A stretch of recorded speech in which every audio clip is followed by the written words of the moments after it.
The grid out here answers to the board, not to you. And the board voted that the lights are a privilege now, not a right. That was Diane Fultz, president of the Stone Hollow Ridge Homeowners Association for 9 years, standing in my driveway at 2 in the morning while my house went dark behind her. She had just watched a man in a reflective vest throw the disconnect on the private feeder that ran to my lot. And she said those words to me with a flashlight under her chin, like she was telling a campfire story. My name is Ray Calder. I am 63 years old, and for 31 years, I designed and commissioned backup power systems for hospitals, data centers, and municipal water plants. What Diane did not know, what she never once bothered to check in the 4 years she spent finding me, was that the feeder she had just ordered killed did not belong to the association at all. It ran inside a recorded utility easement that predated her subdivision by 22 years, and the man who signed the original grant was my late wife's father. So let me ask you something and be honest. If someone cut the power to your home in the dark, to the room where your daughter's medical equipment was plugged in, and smiled while they did it, what would you have done? I will tell you what I did. I documented it. Then I bought the company that was about to make Diane Fultz and her husband very rich, and I let the paperwork do the rest. I am getting ahead of myself, though, and this story only works if you understand how it started, so let me take you back. I moved to Stone Hollow Ridge 11 years ago, after Marie died. We had talked about that piece of land for most of our marriage. It sat at the high end of a county road in the foothills, 18 acres of pine and granite, with a creek along the north line. And Marie's family had owned the original parcel since before the war. When the developer carved the lower slope into a subdivision and stood up an HOA, our 18 acres stayed out of it. Marie's father had been careful about that. He was a lineman for the Rural Electric Cooperative for 40 years, and when the power company came through in the early days to run service up the mountain, he granted them a recorded easement across the family land and kept a copy of every page. That easement carried a private feeder up to our lot and to 2 ranches above us. It was never the association's. It was never the developers. It belonged to the cooperative, and the cooperative answered to the Public Utilities Commission, not to a clipboard. I knew all of this the way you know the layout of your own hands, because power was my whole working life, and because Marie's father walked me along that line the first summer I married his daughter. His name was Walt, and he was a quiet man who said more with his hands than his mouth. He showed me the poles, the splice boxes, the little brass tag stamped with the grant number, and he ran his thumb across that tag the way some men touch a Bible. He told me to never let anyone tell me that line was theirs. He told me that a deed is a promise the ground keeps after the people are gone, and that the difference between a man who owns his land and a man who only lives on it is whether he has read his own papers. I filed that away. I did not think I would ever need it. Marie and I planned to grow old on that mountain and let the subdivision below us do whatever subdivisions do. We talked about putting in a small orchard along the south fence. We talked about a porch swing. We did not talk about lawyers or fines or a night in November when the dark would come for the one person left who needed me. Walt died 2 winters before Marie did, and when we cleaned out his house, I found a metal document box under his workbench, the kind with a little folding handle, and inside it, wrapped in wax paper, was his copy of every page of that easement grant. 58 years old, the ink gone brown. His own signature as a young lineman witnessing the cooperative survey. I put that box on the shelf in my office, next to the green notebook, and I want you to understand that I did not put it there as a weapon. I put it there because it was his, and because it was true, and because some part of me already knew that the truth keeps better when you can put your hand on it. Then Marie got sick, and then she was gone, and then it was just me and our granddaughter Nora, who came to live with me when she was 12, because her own parents could not care for her the way she needed. Nora has a chronic kidney condition. 3 nights a week she runs a home dialysis cycle that takes 8 hours, and that machine cannot lose power in the middle of a run without real danger. So the first thing I did when she moved in was exactly what you would expect a backup power engineer to do. I built redundancy, a transfer switch wired to sense an outage in under 30 seconds, a battery bank in the utility room that could carry the medical loads alone for 6 hours if it had to, a standby generator sized for the whole house with a week of diesel in a buried tank, and a second, small inverter pack in a hard case in Nora's closet that I built myself out of habit, because 31 years of commissioning hospital systems teaches you that the failure always comes through the gap you did not cover. I tested it monthly and logged every test in a green spiral notebook I kept on the shelf by the panel. Date, runtime, transfer, time in seconds, fuel level, any fault codes.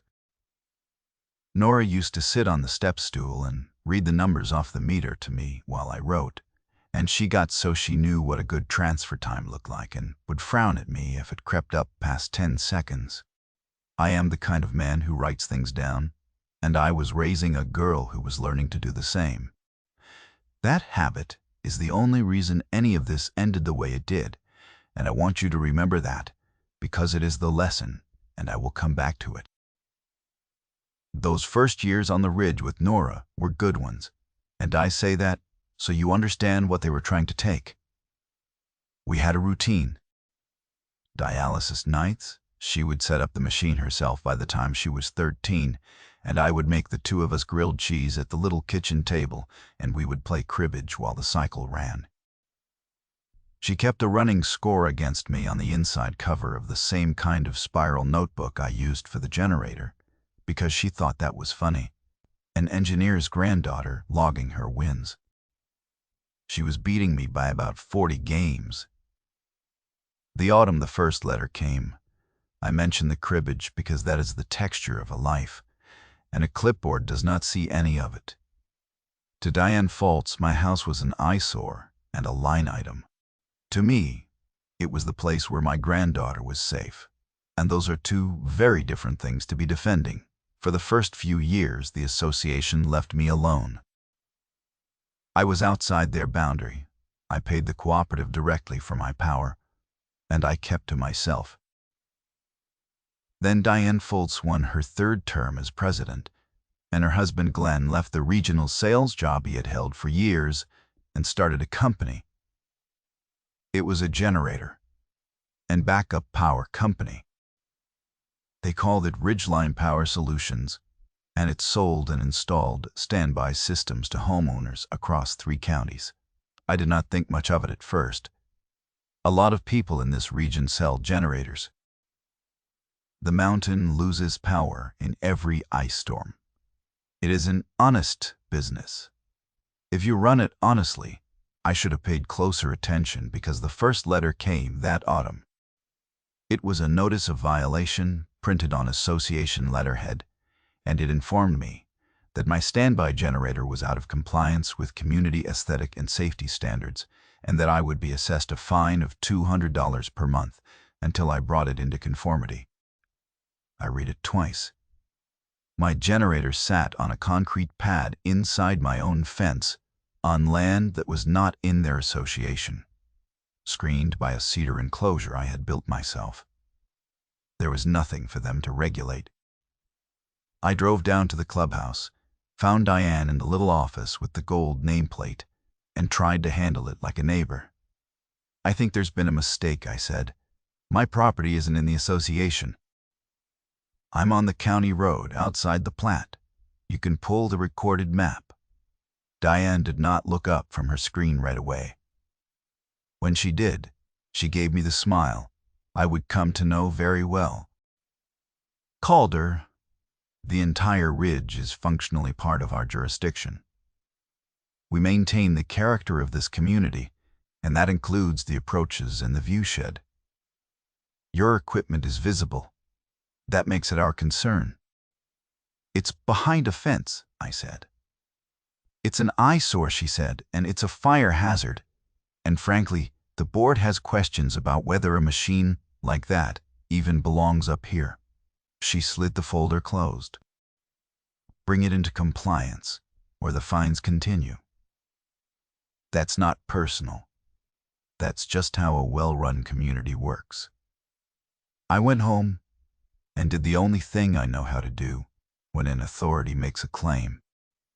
I opened a manila folder, wrote the date on the tab, and put the violation letter inside it.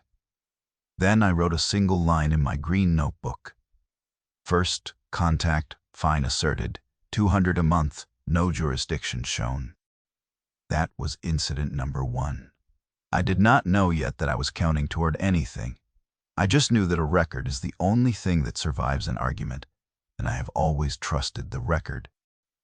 The fines came every month after that, certified, with little green return cards I had to sign for. I signed every one and filed every one. I sent 2 letters of my own, polite, citing the recorded plat, and the easement, asking the board to show me the legal basis for their authority over my land. I never got an answer to the legal question. What I got instead was an escalation, and it arrived on a Tuesday in March. A man in a press shirt with a laminated badge clipped to his pocket came up my driveway and announced that he was there to perform a safety inspection of my generator on behalf of the association. He had a clipboard and a tape measure, and the brisk manner of a man who has been told he has authority and has not once questioned it. I asked to see his credentials. The badge said Stone Hollow Ridge Compliance Officer, which is not a real thing, because an HOA does not have inspectors with police powers, and certainly not over land outside its boundary. I asked him who had hired him. He said the board. I asked him whether he had read the recorded plat that showed where the board's authority ended. He had not. I told him he was welcome to look at my generator from the public road and nowhere else. He got pushy. He told me that obstruction of a compliance officer was itself a violation, and he put his hand on my gate and started to lift the latch. I stood in front of it and I told him, level and quiet, that there was no such thing as a compliance officer on my land, that the next step onto my property would be trespassing, and that I had a camera recording him from the porch eave and a second one on the pole. He looked up at the eave. He saw the little red light. Something went out of him. Then, the way it does when a man realizes the authority he was loaned does not extend as far as he was told, and he muttered that I would be hearing from the board, and he left. I saved the footage to the green notebook's matching folder and to a second drive in the house, because 1 copy is a story and 2 copies are evidence. Incident number 2. Fake inspector at the gate. That spring I started asking around the way you do, and the picture began to fill in. Glenn Foltz's company, Ridgeline Power Solutions, was not just selling generators. It was selling them hard, all over the ridge, and the pitch had a particular flavor. Salesmen were telling homeowners that the association was about to adopt a mandatory backup power ordinance, that every home would be required to have a compliant standby system installed by an approved vendor. People were signing $12,000 contracts out of fear. I heard it from a retired school teacher 2 streets down named Eunice Pratt, who showed me her paperwork with her hands shaking at her kitchen table. She was 79. She lived on a fixed income and a vegetable garden, and a salesman in a Ridgeline polo had sat in the chair I was sitting in and told her that if she did not have a compliant system installed before the ordinance passed, she could be fined out of her home. And had she heard about the trouble up on the upper road? That was me. They were using my fines as the threat that closed their sales. She thought she had no choice. She had already given them a $4,000 deposit. The association president's husband was selling the cure for a disease the association president was about to declare, and he was using the example of the man being punished for refusing the cure to frighten an old woman into buying it. I sat with Eunice for an hour and told her not to sign anything more and to keep every piece of paper they had given her, and I drove home slower than I came. That was the moment the whole thing turned for me, and I want to be careful here, because this is where a lot of people would have gotten loud. I did not get loud. I got organized. I understood now that the fines on my generator were never really about my generator. They were about making an example. If the man up the hill with the biggest, best backup system in the county could be fined into removing it, then the message to every homeowner below was simple. You do not get to provide for yourself. You buy the approved system from the approved vendor, or you suffer. My generator was a problem for their business because it proved that a person could solve this himself for less and do it better. So they needed it gone, and they needed me made an example of. Let me say one thing to you directly, and then I will get back to the story. If you ever feel a small authority pressing on you and you cannot find the legal basis for it, stop looking for their reason and start looking for their money. It is almost always there. Now, back to the mountain. The escalations kept their pace through the summer. A Thursday in June, the association sent a certified letter claiming my creek-line fence encroached on a community trail easement that did not exist on any recorded map. I filed it. Incident 3. A Saturday in July, 2 men I did not recognize parked a truck at the bottom of my drive and photographed my property line for an hour. I filmed them, filming me. Incident 4. In August, a lawsuit landed the association versus me, demanding removal of my generator and $12,000 in accumulated fines and penalties. The same number, almost to the dollar, as one of Blend's installation contracts. I noticed that. I wrote it down. A man does not usually get to see the price of his own destruction printed so plainly. And there it was, the fines and the contract within a few $100s of each other, because they were the same number wearing 2 different hats. I hired a lawyer, a careful woman named Tess Brandt, who had done water rights work in the county for 20 years. And the first thing she did was pull the recorded easement and the original plat. And the second thing she did was go quiet on the phone for a long moment. I could hear her turning pages. I could hear her reading the grant date, out loud to herself, 1968. And then again, slower. Ray, she said, do you understand what you have here? This feeder line isn't theirs. It isn't even the developer's. It's a cooperative easement, recorded in 1968. And it's senior to everything they've built. They have no standing to fine you for anything on this line. And if they ever touch that feeder, they're interfering with a regulated utility, and that stops being an HOA matter and becomes a state matter. I told her I understood it fine. I had understood it for 40 years. I told her about Walt walking me down the line, and the brass tag, and the metal box under the workbench, and she was quiet again. And then she said that in 20 years of this work, she had rarely seen a record so clean against a claim so confident. She told me to keep documenting and to let them keep climbing, because every step they took was a step onto ground that would not hold them. So, that is what I did. I let them climb. Tess also told me something I have repeated to myself many times since. She said, the law is slow, and it will feel like nothing is happening, and the temptation will be to do something dramatic to make it move faster. And that temptation is the trap. The people who win these fights, she said, are the ones who can stand still longest while holding the truth. I am good at standing still. I spent my whole career waiting for backup systems to be tested by a failure that I hoped would never come ready. Anyway, I knew how to wait. Through that autumn, I also started watching Ridgeline Power Solutions itself, the company, because Tess had taught me to follow the money, and the money was there.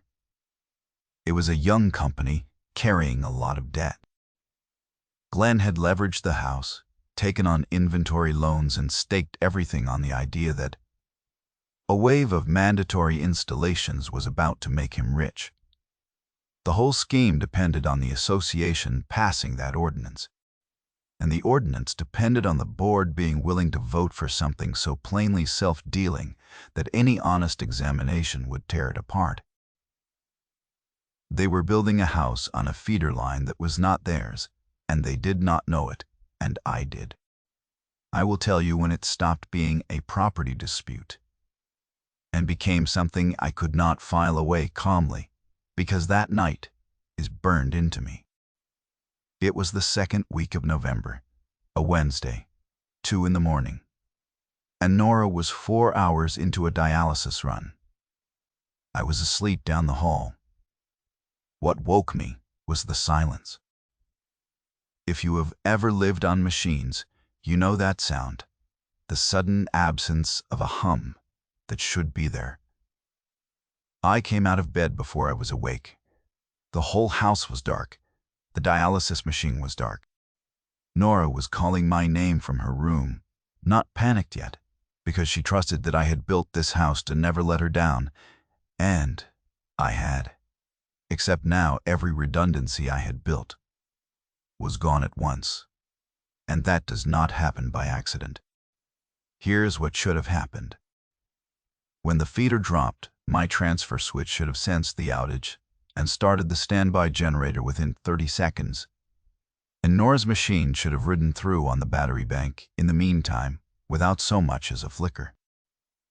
That was the entire point of the system. That was 11 years of my life made physical. And it did not start, because earlier that day, while I was at the hardware store, someone had come onto my property and pulled the main breaker on my generator and zip-tied the disconnect, so that when the feeder went down, the standby had no path to the house. They had defeated my backup first, then they killed the feeder.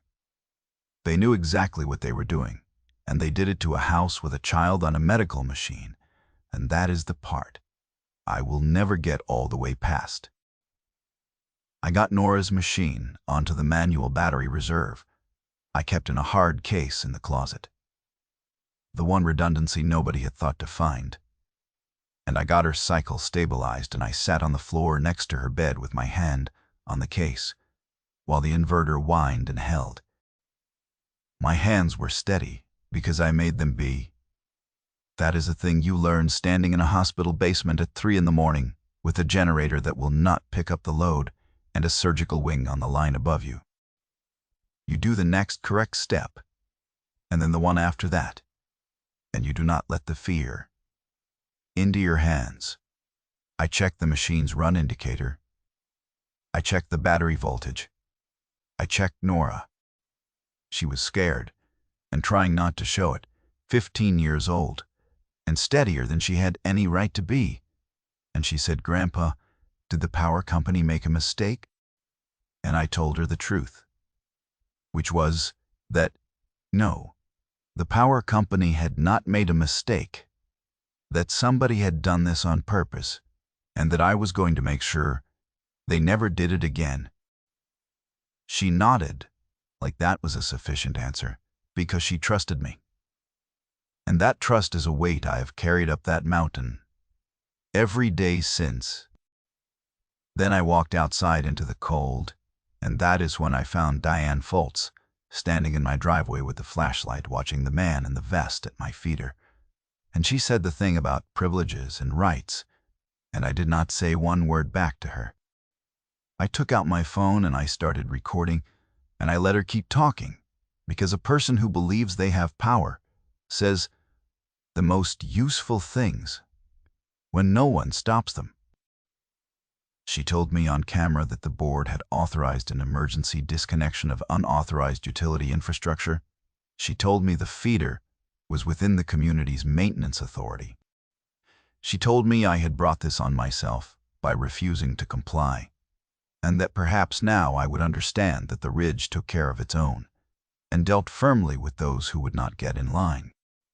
She said all of it in that campfire voice, lit from below, while my granddaughter's machine ran on a battery in a closet 60 feet away. When she was done, I said only one thing. I said, "You should not have touched that line." Then, I went back inside to my granddaughter, and I made 3 phone calls before sunrise. The first call was to the cooperative's emergency line, to report that an unauthorized party had operated and damaged regulated utility equipment inside a recorded easement. The second was to the county sheriff, to report a tampering with my standby system and a knowing disconnection of power to a residence with a medically dependent occupant. The third was to Tess Brandt, who answered on the second ring even at that hour, listened to 40 seconds of it, and said, "Do not clean anything up. Do not touch the feeder. Photograph the zip tie on your generator before you cut it. They just walked off the edge, Ray. Now we let them fall. I photographed everything." The deputy who came out was a young man named Cole Whitaker, and he was careful and neutral the way good officers are.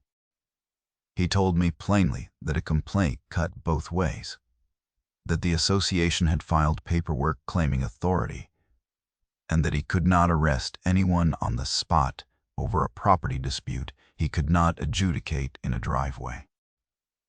Then I showed him the disconnected feeder, and I showed him the brass easement tag on the pole, and I showed him my notebook with 11 years of test logs and 4 years of incidents, and I told him to call the cooperative and ask whose line it was. His posture changed. He stopped writing me as a complainant in a neighbor's squabble and started writing the night as what it was. He told me to expect a follow-up, and he meant it. The cooperative's response was faster and harder than anything the association could have imagined, because a regulated utility does not treat tampering with its feeder as a homeowner disagreement. I called the emergency line, and a dispatcher took down the grant number off the brass tag, the one Walt had made me memorize. And the tone on the other end of the phone changed the instant I read it, because that number told them exactly which line I meant and exactly how old the grant was.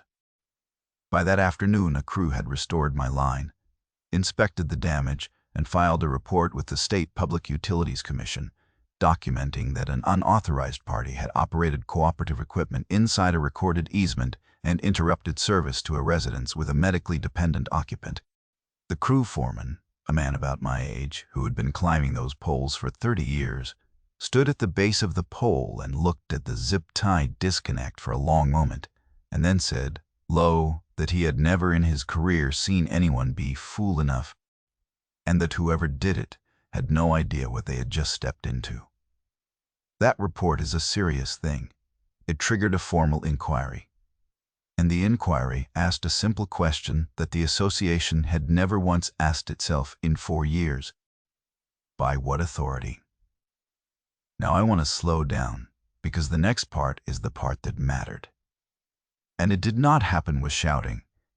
It happened at a public meeting, and it happened quietly, and it ended everything. The association had its ordinance vote scheduled for the first Monday in December. This was the vote that would make backup power systems mandatory across the ridge and name Ridgeline Power Solutions as the approved vendor. Glenn had his whole future riding on it. Diane had spent 4 years clearing the ground for it, and I was the last weed, the example that had refused to be made. The meeting was held in the community hall, and it was packed, because word about my power being cut had spread, and people were uneasy. I sat in the back with Tess, and I had a single folder on my lap. Diane ran the meeting like a coronation. She presented the ordinance. Glenn stood up in a blazer and gave a polished talk about safety and property values and the importance of every home having a compliant, professionally installed system. And he did not say his own name was on the approved vendor line, but everyone in that room could read it. Then Diane opened the floor, expecting gratitude, and she made the mistake that incurious people make. She decided to use me one last time as the cautionary tale. She pointed me out in the back and told the room that some residents had selfishly refused to participate in community safety, that there had even been a recent enforcement action regarding unauthorized power equipment on the upper road. She wanted the room to see a rule breaker brought to heel. Instead, she had just put the disconnection on the public record in front of 100 witnesses in her own words. I stood up. I did not raise my voice.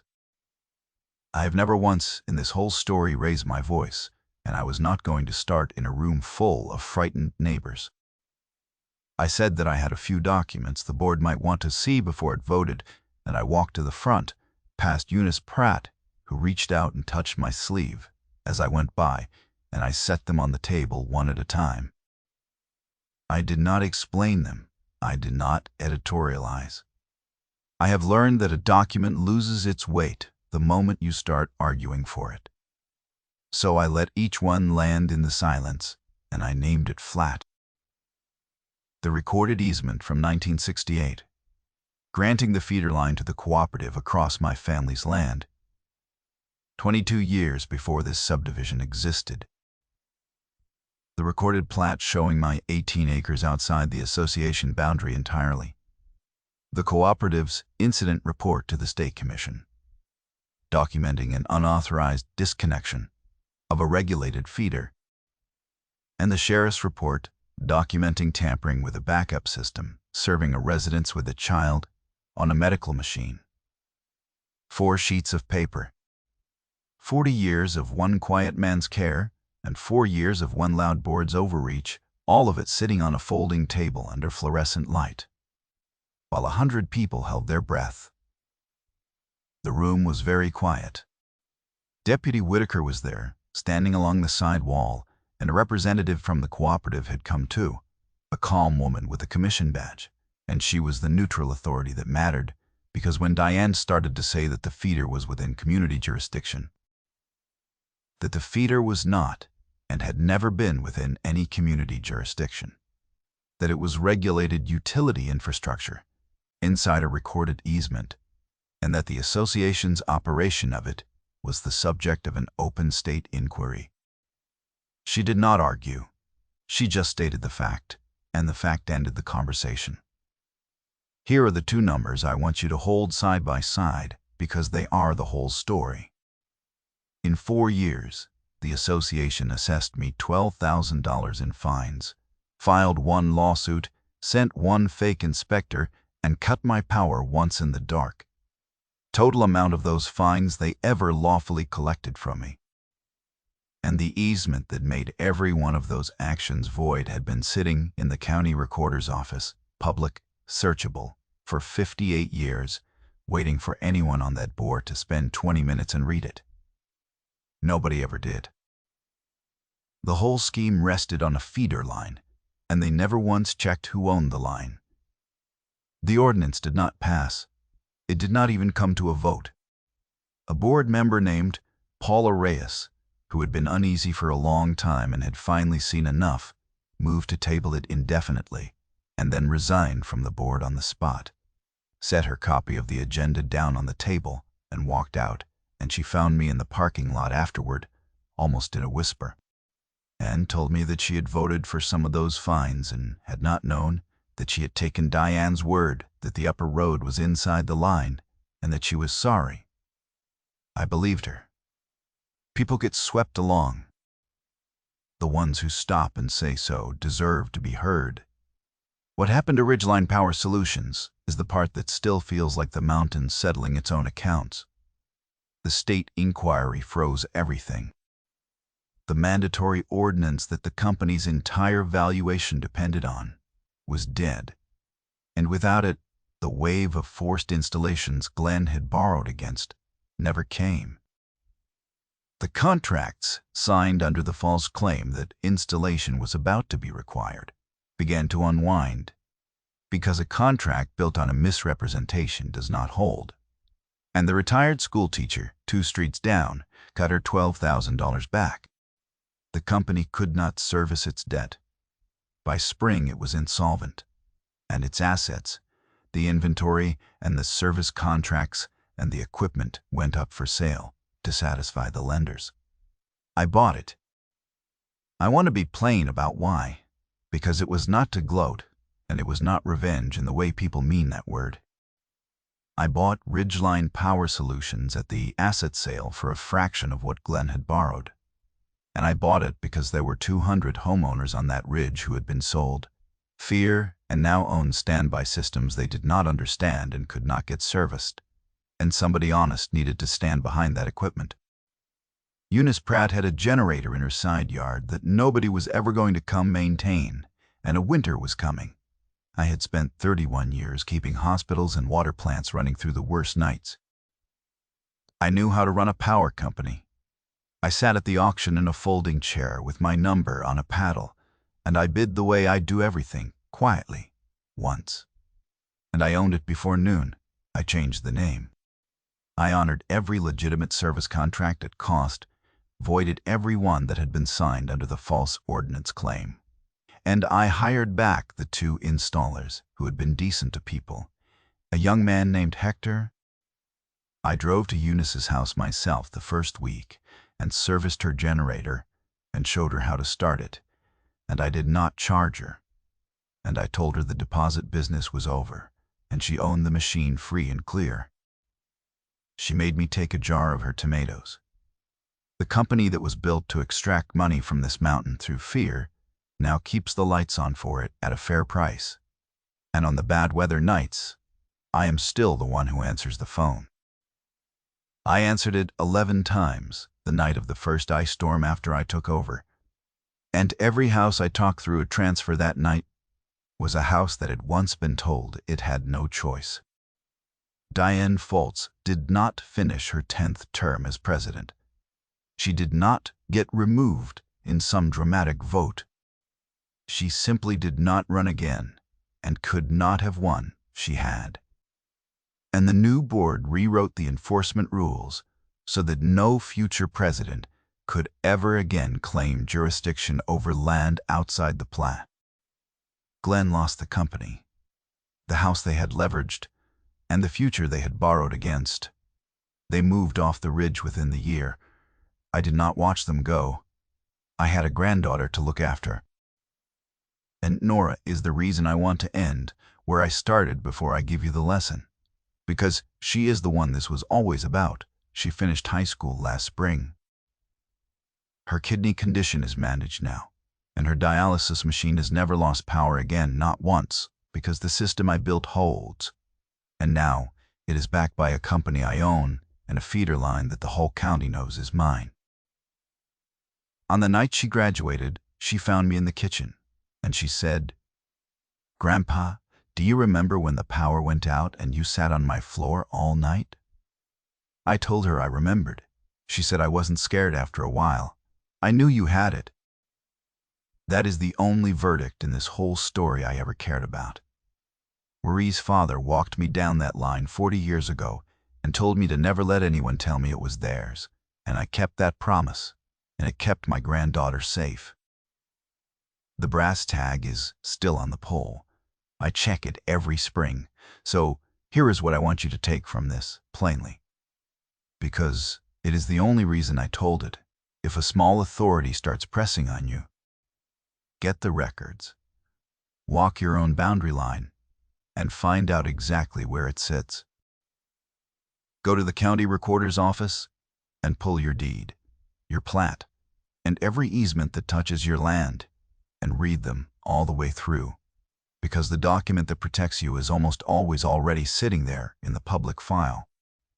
Keep a folder. Date everything. Save your video to 2 drives, not 1.